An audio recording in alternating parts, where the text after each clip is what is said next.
Ada orang yang otaknya encer banget, nilai ujian nggak pernah nyentuh bawah, hafalannya kilat, jago debat, tapi hidupnya gitu-gitu aja. Gagal terus, kayak nggak nyambung sama potensinya sendiri. Padahal secara logika, orang yang kayak gitu harusnya udah di puncak. Tapi nyatanya, banyak yang malah nyangkut. Nah, di video ini, gua bakal bahas 7 alasan kenapa orang-orang ber-IQ tinggi bisa mental breakdown di dunia nyata. Lo wajib nonton sampai habis, karena bisa jadi lo juga lagi terjebak di jebakan ini. Dan tenang, kita gak cuma bahas masalahnya, tapi juga solusi simpel yang bisa langsung lo terapin. Jadi, siap buat bongkar realita pahit orang pintar? Let's go! IQ itu gak cukup buat ngelawan dunia. IQ cuma satu jenis kecerdasan. Dia ngukur seberapa cepat lo bisa mikir logis, nangkep pola, dan ngerjain soal. Tapi dunia nyata gak sesimpel itu. Dunia butuh lo bisa baca situasi, ngerti perasaan orang, tahu kapan harus ngomong dan kapan harus diem, itu semua bukan tugas IQ. Itu kerjanya EQ, Emotional Quotient, dan AQ, Adversity Quotient. Contoh nih, lo bisa jago banget ngerjain coding, tapi lo gak bisa kerja sama tim. Gampang emosi, atau gampang nyerah waktu proyek gagal. Ya, karirnya juga bakal mandek. Christopher Langen, IQ-nya hampir 200, lebih tinggi dari Einstein. Tapi hidupnya sederhana banget. Kerja di peternakan, gak dikenal, gak punya kontribusi nyata di masyarakat. Pintar, pasti. Tapi gak semua hal bisa diselesaikan pakai logika. Kebanyakan mikir, gak jadi-jadi. Ini penyakit umum orang pintar. Mikirnya kejauhan. Mau mulai sesuatu, tapi langsung dihajar 1000 pertimbangan. Misal, lo pengen bikin video YouTube, tapi otak lo langsung ngegas, kalau suara gua jelek gimana? Kalau gak ada yang nonton? Kalau dihujat? Ujung-ujungnya, channelnya gak pernah jadi. Itu yang dinamain analisis paralisis. Lo mikir terlalu jauh sampai lo gak gerak. Dan ironisnya, makin tinggi IQ lo, makin besar kemungkinan lo kejebak pola ini. Karena otak lo terlalu pintar, sampai overuse. Padahal, dunia nyari orang yang bisa nyoba. Bukan cuma yang bisa mikir, tapi gak pernah nyoba. Perfeksionis sama dengan mampu sendiri. Perfeksionisme itu racun manis. Lo pikir itu tandanya lo punya standar tinggi, tapi sebenarnya itu cuma alasan buat gak mulai. Lo nunggu semuanya siap, mulai dari alat, kondisi, mood, cuaca, bintang sejajar, baru mau gerak. Tapi hidup gak kayak gitu. Lo harus mulai meski belum sempurna. Lo tahu Pareto Principle, 80% hasil itu biasanya datang dari 20% usaha. Jadi, mending mulai dulu, dapetin hasil awal, terus baru disempurnakan di jalan. Jangan nunggu sempurna buat berani, tapi beranilah dulu biar bisa berkembang.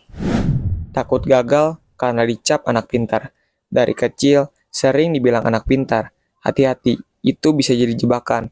Karena akhirnya, lo jadi ngerasa harus selalu berhasil dan harus selalu menang. Dan pas lo gagal, lo gak cuma kecewa. Lo ngerasa identitas lo hancur, gua gagal sama dengan gua bodoh. Padahal gak gitu. Semua orang butuh gagal. Bahkan Elon Musk dan Steve Jobs juga gagal. Yang bikin beda, mereka punya growth mindset. Mereka gak takut gagal, karena mereka ngerti gagal itu bagian dari proses naik level. Ganti pola pikir lo. Bukan gua harus jenius, tapi gua harus belajar terus.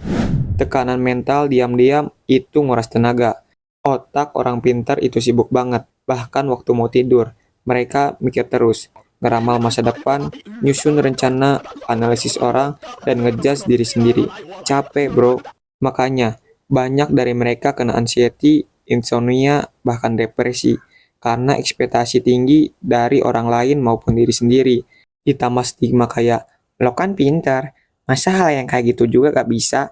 Ya makin menjadi-jadi. Solusi simpelnya, sadarin diri lo bahwa jadi pinter bukan berarti harus tahu semuanya. Lo juga manusia. Lo juga butuh istirahat, journaling, olahraga ringan, atau ngobrol sama teman-teman. Gak punya grit sama dengan gampang tumbang. Karena dari kecil belajar selalu gampang. Banyak orang pinter gak kebiasa ngelewatin tantangan beneran. Gagal sama dengan kaget. Kesusahan dikit sama dengan langsung nyerah. Padahal grit, mental buat terus maju walau susah. Itu lebih penting dari IQ. Angela Duckworth, penulis grit, menunjukin lewat riset. Yang sukses bukan yang IQ-nya paling tinggi, tapi yang paling konsisten dan tahan banting. Jadi, lo mau terus jadi anak pintar yang rapuh, atau jadi pejuang yang tangguh meski gak selalu sempurna. Dunia nyata gak peduli IQ lo.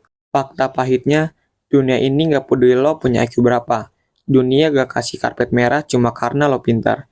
Yang dihargai itu siapa yang mau mulai, yang terus gerak, dan yang tahan banting. Berapa banyak orang biasa-biasa aja yang sukses karena mereka mulai duluan. Karena mereka berani ditolak, berani malu, dan terus naik meski jatuh berkali-kali. Jadi, stop ngerasa IQ lo harus nentuin masa depan. Yang nentuin itu mental kamu, konsistensi, dan seberapa mau kamu ngambil resiko. IQ tinggi sama dengan keren, tapi itu baru langkah awal. Sisanya ditentukan sama keputusan lo setiap harinya. Mau mulai atau diam aja. Mau coba lagi atau nyerah. Lo bisa aja jenius, tapi kalau gak jalan, lo bakal disalib sama orang yang biasa-biasa aja, tapi terus gerak. Ingat bro, jangan nunggu sempurna buat mulai. Jangan nilai diri lo dari satu kegagalan. Kadang lo bukan gagal karena kurang pintar, tapi karena lo gak ngelawan rasa takut lo sendiri. Jadi, pernah gak sih lo ngalamin yang gua ngomongin tadi? Ngerasa pinter tapi gak pernah jalan. Ngerasa stuck karena mikir terlalu banyak. Share di kolom komentar, siapa tahu cerita lo bisa jadi pelajaran buat yang lain. Dan kalau lo dapet insight dari video ini, jangan lupa like dan subscribe ke Informasi Powerbrain. Karena di sini kita belajar bareng bukan cuma buat jadi pintar, tapi buat jadi kuat. Sampai ketemu di video selanjutnya. Gas terus dan jangan kasih otak lo istirahat doang, kasih juga di aksi.